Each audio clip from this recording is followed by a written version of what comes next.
নমস্কার বন্ধুরা, আজকে আমি লাঞ্চের থালা নিয়ে চলে এসেছি। আজকে লাঞ্চে রেখেছি গরম গরম ভাত, আলু ভাজা, শিমের চচ্চড়ি পেঁয়াজ দিয়ে টমেটো দিয়ে, আর করেছি টমেটো দিয়ে মুসুরির ডাল, আর একটা কাতলা মাছের ঝাল করেছিলাম। তো আমি লেজা বেশি ভালোবাসি, তো লেজাটাই নিয়ে আমি এখন খাচ্ছি।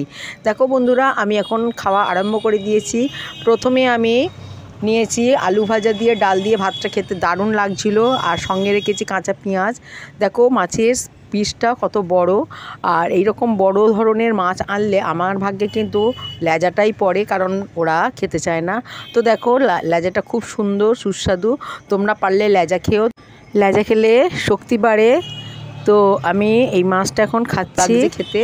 আমি এখন ডাল মেখে আর কাঁচা পেঁয়াজ আর আলু ভাজা আর শিমের চচ্চড়ি দিয়ে ভাতটা খেয়ে নিচ্ছি। মাছটাও মাঝে মাঝে খাচ্ছি, দারুণ স্বাদের মাছ। তো চলি বন্ধু, এইভাবেই আজকে লাঞ্চ সারলাম। টাটা, আবার দেখা হবে।